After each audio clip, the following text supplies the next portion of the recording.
اچانک انسان کا دل کسی چیز پہ آ جاتا ہے، یہ انسانی فطرت ہے، تو اس پہ پکڑ نہیں ہے۔ صوفیہ کہتے ہیں کہ تمہارا دل اتنا صاف ہو کہ تمہارے دل میں یہ بات بھی نہ آئے، غنا تمہیں نصیب ہو جائے، لیکن اس کے باوجود ہم بشر ہیں، کمزور ہیں، تو کسی شخص کے پاس کوئی چیز دیکھی اور للچا گیا دل اس کی طرف، اور پھر اس کو حاصل کرنے کے لیے کوشش میں، تردد میں لگ گیا، دل میں خیال بھی آتے ہیں، وسوسے بھی آتے ہیں، اور ایسی ایسی خواہشات جنم لیتی ہیں کہ انسان خود اپنے پہ ہنستا ہے، لیکن ایسی خواہشات جس کی اتباع میں چل پڑا، جس کی خواہش میں چل پڑا،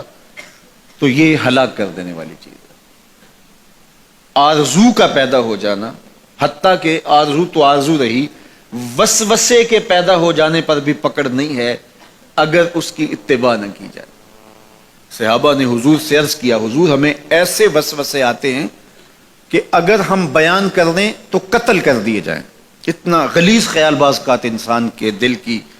تختی پہ آتا ہے، دماغ کی سکرین پہ ابھرتا ہے۔ تو فرمایا کہ تم کیا کرتے ہو؟ تو انہوں نے کہا کہ ہم اس کو جھٹکنے کی کوشش کرتے ہیں، جب اس طرح کا کوئی خیال آتا ہے تو بندہ اس کو جھٹکتا ہے، دور کرتا ہے، اور بندہ خوف زدہ ہوتا ہے اور اللہ کی پناہ میں آتا ہے، اور اس کی ایک حالت ہوتی ہے۔ تو اس حالت کا انہوں نے ذکر کیا کہ ہم تو پھر یہ کرتے ہیں۔ تو فرمایا کہ ذالک صریح الایمان، یہ تمہارے واضح ایمان کی علامت ہے کہ اس وسوسے کے بعد جو تمہاری طبیعت میں بے چینی اور بیزاری پیدا ہوئی، اور اس کو دھکیلنے کے لیے، اس کو خیال سے ہٹانے کے لیے، اس کو تصورات سے دور کرنے کے لیے جو تم نے کوشش کی، یہ تمہارا ایمان تھا جو کھڑا ہوا، اور تم اس سے بچنے کی کوشش کرتے ہو، تو یہ تمہارے ایمان کی علامت ہے۔ تو خالی وسوسہ اگر کتنا ہی غلیظ کیوں نہ ہو، اگر اس وسوسے کو خیال کا حصہ بنا کے اس سوچ کو لذت کا سبب نہ بنا لیا جائے، حتیٰ کہ غیر محرم کے اوپر آپ کی نظر پڑ گئی، تو فرمایا النظرۃ الاولی لک والثانیۃ علیک، جو پہلی نظر تجھے حاصل ہوئی تو وہ تیرے لیے ہے، لیکن اگر تو نے نظر کا تتبع کیا اور پھر تیری نظر نے دوبارہ پیچھا کیا تو وہ تیرے اوپر وبال بن جائے گی۔ تو خواہش کا، وسوسے کا، اور کسی ایسی چیز کا دل اور دماغ کی سکرین پہ ابھرنا اور خیال پیدا ہو جانا، یہ کوئی بات نہیں ہے۔ انسانی زندگی کے اندر کتنے ہزار خیالات جو ہے وہ انسان کے دماغ میں جو ہے وہ پیدا ہوتے ہیں، اور پیدا ہو کر کے مٹتے ہیں، پھر نئے پیدا ہوتے ہیں۔ کبھی بھی انسان کا دماغ خالی نہیں رہتا، ہر وقت سوچتا ہے۔ آپ اگر یہ طے کر لیں کہ میں کچھ نہیں سوچنا، تو یہ سوچ رہے ہوں گے کہ میں کچھ نہیں سوچنا۔ یہ کبھی ہو نہیں سکتا کہ آپ کا دماغ ہو اور اس کے اندر جو ہے وہ کوئی خیال نہ چل رہا ہو، ہزاروں لاکھوں خیالات کا ایک ہجوم گزرتا ہے۔ تو انسان کا دل، دماغ اس طرح بھاگتا ہے۔ آپ اچھے لوگوں میں رہیں گے تو خیالات پاکیزہ ہوں گے۔ دیکھیے، آپ گندگی کے ڈھیر سے گزر رہے ہوں گے تو خیالات اسی طرح کے ہوں گے نا، اور اگر پھولوں کی روش سے گزر رہے ہوں گے، صحن چمن سے گزر رہیں گے تو خیال اس طرح کے ہوں گے نا۔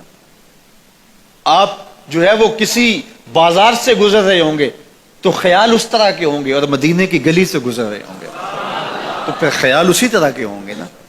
اس وقت آپ کے خیالوں کی دنیا کسی اور جہاں میں آباد ہے،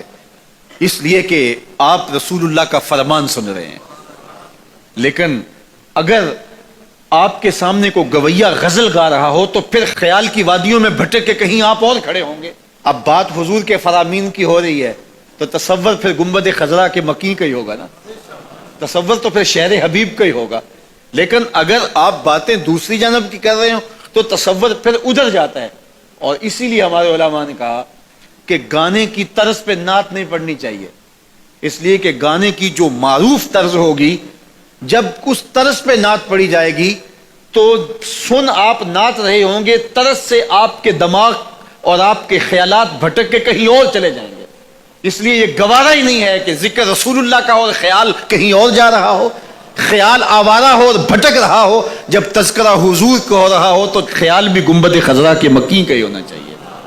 تو یہ بات ذہن میں رکھیے گا کہ یہ انسانی زندگی کے اندر انسان کا خیال بھی بھٹکتا ہے، سوچیں بھی بھٹکتی ہیں، دل میں بھی کئی کچھ آتا ہے، لیکن پکڑ اور گرفت اس وقت ہوتی ہے جب انسان اس خیال پہ اپنے آپ کو اس راہ پہ ڈال دیتا ہے. لالچ کا پیدا ہونا بھی شریعت میں ماخوذ نہیں ہے. وہ تمہارے لیے جو ہے وہ وبال تب بنے گی جب تم اس کی اتباع کرنے لگ جاؤ گے, اس خواہش کے پیچھے لگ جاؤ گے.